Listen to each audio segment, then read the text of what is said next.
നമസ്കാരം. എനിക്ക് എൻ്റെ ജീവിതത്തിൽ എനിക്ക് ഇഷ്ടമില്ലാത്ത സ്വഭാവമുള്ളവരെ കുറിച്ച് ഞാൻ പറയാം. അത് നിങ്ങൾക്കും ഇതിനകത്ത് കുറച്ചെങ്കിലുമൊക്കെ നിങ്ങൾക്കും അനുഭവമുള്ളതായിരിക്കും, നിങ്ങൾക്കും ഇഷ്ടമില്ലാത്തവരായിരിക്കും. എങ്കിലും ഞാൻ എൻ്റെ കാര്യം ഞാൻ പറയാവേ. ഈ മറ്റുള്ളവരെ കാങ്ക വെച്ച് നമ്മളെ കുറ്റപ്പെടുത്തുന്നവർ, അതായത് കുറേ ആൾക്കാരൊക്കെ കൂടി നിൽക്കുമ്പം അവിടെ വെച്ച് നമ്മളെ വളരെ മോശമായിട്ട് സംസാരിക്കുന്ന ചിലരുണ്ട്. അത് അവരൊരു ഹോബിയാണ്. എവിടെയെങ്കിലും നാല് ആൾക്കാരെ കൂടുമ്പം ഭാര്യമാരെ അല്ലെങ്കിൽ ഭർത്താക്കന്മാരെ ഒരു കളിയാക്കണ സ്വഭാവം. പിന്നെ നമ്മളെ ബോഡി ഷേമിങ്, അതായത് നമുക്ക് പൊക്കം കുറവാണ് അല്ലെങ്കിൽ നമുക്ക് ഭയങ്കര വണ്ണമാണ്, നമ്മളെ കാണാൻ കൊള്ളില്ല എന്നുള്ള രീതിയിൽ മറ്റുള്ളവരോട് സംസാരിക്കുന്ന അത് ഒത്തിരി പേരുണ്ട്. എന്നെങ്കിലും ഒരു കുറച്ച് സുഹൃത്തുക്കളെയൊക്കെ കിട്ടിക്കഴിയുമ്പോൾ അവരെയൊക്കെ വെച്ച് ഭാര്യമാരും ഒരു കളിയാക്കൽ, അല്ലെങ്കിൽ ഭർത്താക്കന്മാർ എന്നെ കവുങ്ങ് പോലെ ഇരിക്കണേന്നൊക്കെ പറഞ്ഞ് കളിയാക്കുന്ന അങ്ങനെ കുറച്ച് പേരുണ്ട്. പിന്നെ നമ്മുടെ കുറ്റം മറ്റുള്ളവരോട് പറയണവർ, നമ്മുടെ കുറ്റങ്ങളൊക്കെ നമ്മൾ അങ്ങനെ കൊള്ളില്ല, ഒരു വീട്ടിൽ ഒരു കാര്യങ്ങളും ചെയ്യില്ല, അല്ലെങ്കിൽ പിള്ളേരെ നോക്കില്ല, അങ്ങനെയൊക്കെ പറഞ്ഞ് അടുത്ത സുഹൃത്തുക്കളോടും അല്ലെങ്കിൽ മറ്റുള്ളവരോടും ഒക്കെ ചെന്ന് പറയുന്ന ഒരു കൂട്ടരുണ്ട് ഇല്ലേ. പിന്നെ സാമ്പത്തിക ബാധ്യത ഉണ്ടാക്കി വെക്കണവർ, നമ്മൾ പോലും അറിയില്ല, നമ്മൾ വലിയ സുഖത്തിൽ ജീവിക്കുകയെന്ന് വിചാരിച്ചുകൊണ്ടിരിക്കുമ്പോഴായിരിക്കും മൊത്തം കടത്തിൽ കൊണ്ടെത്തിക്കുന്നത് നമ്മളെ. അങ്ങനെയുള്ള കുറച്ച് ആൾക്കാർ. പിന്നെ വൃത്തിയും വെടിപ്പൊന്നുമില്ലാതെ നടക്കണ കുറച്ച് ആൾക്കാരുണ്ട്. പിന്നെ എപ്പോഴും കടം മേടിക്കണവർ, ആരോടെങ്കിലുമൊക്കെ കടം മേടിച്ചുകൊണ്ടിരിക്കണം, അവർക്ക് കടമില്ലാണ്ട് ജീവിക്കാനേ പറ്റില്ല, അങ്ങനെയുള്ളവർ. പിന്നെ നമ്മളെയും കൊണ്ട് എവിടെയെങ്കിലുമൊക്കെ പോവുകയാണെങ്കിലുണ്ടല്ലോ, നമ്മളെ ആലുവ മണപ്പുറത്ത് വെച്ച് കണ്ട ബന്ധം പോലും കാണിക്കാത്ത ചിലരുണ്ട്.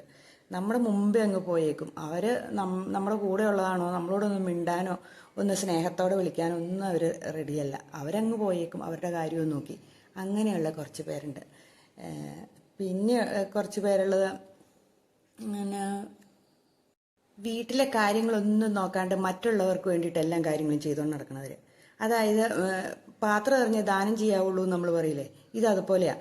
എന്ത് കാര്യം ഉണ്ടെങ്കിൽ മറ്റുള്ളവർക്ക് ചെയ്യും, വീട്ടിലേക്ക് ഒരു കാര്യവും ചെയ്യില്ലാത്ത കുറച്ച് ജനങ്ങൾ. അങ്ങനെയുള്ളവരും ഉണ്ട്. ആണുങ്ങളും ഉണ്ട് പെണ്ണുങ്ങളും ഉണ്ട് കേട്ടോ. പിന്നെ എവിടെയെങ്കിലും പോവുകയാണെങ്കിൽ ഭയങ്കര ധൃതി. നമ്മളൊരു കടയിൽ നമ്മളെയും കൊണ്ട് പോയി കഴിഞ്ഞിട്ടുണ്ടെങ്കിൽ ആ കടയിൽ കയറി കഴിയുമ്പോഴത്തേനും കയറുന്നതേ ഇറങ്ങാൻ പറഞ്ഞുകൊണ്ട് ധൃതി ധൃതി ധൃതി എന്ന് പറഞ്ഞ് പോവാന്ന് പറഞ്ഞുകൊണ്ട് നിൽക്കുന്ന ഒരു കൂട്ടർ. അവരുടെ കാര്യത്തിന് പോവുകയാണെങ്കിൽ അവർക്ക് ഒരു കുഴപ്പമില്ല. പിന്നെ വീട്ടിലേക്ക് ഒരു സാധനം മേടിക്കുക എന്ന് പറഞ്ഞാൽ അവർക്ക് ഒരു കാലത്തും ഇല്ല. എന്നാൽ മറ്റുള്ളവർക്ക് വേണ്ടിയിട്ട് എന്ത് കാര്യം ചെയ്യാനും അവരുടെ കയ്യിൽ പൈസയും കാണും, എല്ലാം കാണും. വീട്ടിലേക്കാണെങ്കിൽ വീട്ടിലത്തെ സ്ഥിതി ഒന്നും അന്വേഷിക്കാതെ നടക്കുന്നവർ, വീട്ടിൽ വല്ലപ്പോഴും വന്നു കയറി കിടന്നു അത്രമാത്രം. അങ്ങനെയുള്ള കുറച്ച് ജനങ്ങൾ, അങ്ങനെയുള്ളവരുമുണ്ട്. പിന്നെ എന്നെ ഒരു ഉത്തരവാദിത്വം ഇല്ലയെന്ന് വേണമെങ്കിൽ പറയാം. അങ്ങനെയുള്ളവരെ നമുക്ക് ഇഷ്ടമില്ലെങ്കിൽ നമ്മളെ പല സ്ഥലത്തും പോകാൻ നിർബന്ധിക്കുന്നവരുണ്ട്. അതായത് ഇപ്പം മരിച്ച വീട്ടിലൊന്നും പോകാൻ നമുക്ക് താല്പര്യമില്ല, ഇഷ്ടമില്ല, അല്ലെങ്കിൽ ഒരു കല്യാണത്തിന് നമുക്ക് തന്നെ പോകാൻ താല്പര്യമില്ലെങ്കിൽ നമ്മളോട് പോകുമെന്നും പറഞ്ഞുകൊണ്ട് നിർബന്ധിച്ചുകൊണ്ടിരിക്കും. അങ്ങനെയുള്ളവർ അതെനിക്കിഷ്ടമല്ല. കാരണം നമുക്ക് താല്പര്യമില്ലാതെ മരിച്ചയിടത്തൊക്കെ പോകാൻ താല്പര്യമില്ലെങ്കിൽ പിന്നെ നമ്മളെ നിർബന്ധിച്ചിട്ടും കാര്യമില്ലല്ലോ. അങ്ങനെ നിർബന്ധിക്കുന്നവരുണ്ട്. പിന്നെ പൊങ്ങച്ചം പറയണം, ഒന്നുമില്ലെങ്കിലും ഭയങ്കര പൊങ്ങച്ചായിരിക്കും അടിച്ചു വരുന്നത്. അങ്ങനെ ഉള്ള സ്വഭാവമുണ്ട്. പിന്നെ അവരുടെ കയ്യിൽ ഒരു പൈസ പോലും കാണില്ല, എങ്കിലും അവർ വലിയ പുള്ളികളായിട്ടാണ് അവർ മറ്റുള്ളവരോട് സംസാരിക്കുന്നത്. അതുപോലെ മറ്റുള്ളവരുടെ മുമ്പിൽ കൊഞ്ചിക്കൊഴവർ കണ്ടിട്ടില്ലേ. കുറച്ച് 4 പെണ്ണുങ്ങളെ കാണുമ്പോൾ ചില ആണുങ്ങളുണ്ട്, ഭാര്യ മക്കളടുത്ത് വെക്കണമെന്നൊന്നും ചിന്തിക്കില്ല, ഭയങ്കര കൊഞ്ചലായിരിക്കും. അതേപോലെ ചില ഭാര്യമാർക്കുണ്ട് ഭർത്താവ് മക്കളും അടുത്ത് വെക്കണമെന്നുള്ള ചിന്തയൊന്നുമില്ല, അവരുടെ അടുത്ത് ഭയങ്കര കുഴഞ്ഞ് കൊഞ്ചി ആടി നിന്നേ വർത്താനം പറയുള്ളൂ. അങ്ങനെയുള്ളവർ അതും ഒരു മോശമായ സ്വഭാവമാണെന്ന് എനിക്ക് തോന്നിയിട്ടുണ്ട്. നമ്മുടെ ഈ സംസ്കാരത്തിന് പറ്റിയതല്ല എന്നാണ് എൻ്റെ വിശ്വാസം. എനിക്കപ്പോൾ എൻ്റെ മനസ്സിൽ തോന്നിയ ചില എന്നാ പറയണേ ഇഷ്ടമില്ലാത്ത സ്വഭാവങ്ങൾ നിങ്ങളോട് പറഞ്ഞു എന്നേ ഉള്ളൂ.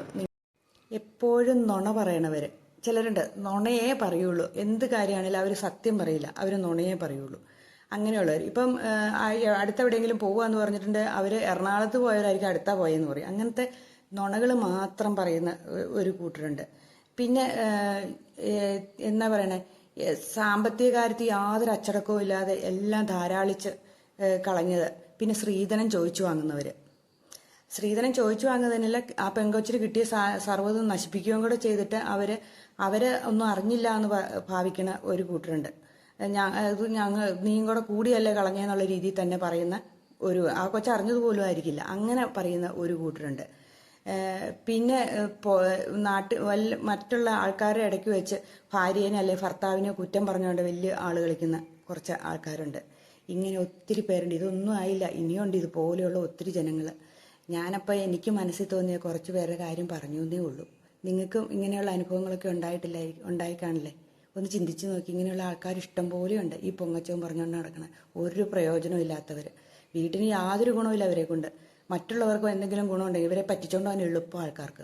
അവർക്ക് നോ പറയാനും അറിയത്തില്ല. അങ്ങനെയുള്ള ഒരു കൂട്ടം ജനങ്ങൾ. അതേപോലെയുണ്ട് വേറെ സ്വന്തം ഭാര്യയുള്ളപ്പം വേറെ സ്ത്രീകളുടെ കൂടെ പോണവർ, ഭർത്താവുള്ളപ്പം വേറെ പുരുഷന്മാരുടെ കൂടെ പോണവർ, അങ്ങനെയും കുറേ എണ്ണങ്ങൾ ഉണ്ട് ഈ ലോകത്ത്. ഇതെന്തൊരു ലോകമാണെന്ന് ചിലപ്പോൾ ചിന്തിച്ചു പോകും. അതുകൂട്ട് എനിക്ക് ഇതുപോലെയുള്ള കുറേ പേരുടെ അനുഭവതകൾ എനിക്കറിയാം. അതുകൊണ്ട് ഞാനിങ്ങനെ ഒരു വീഡിയോ ഇട്ടു എന്നേ ഉള്ളൂ.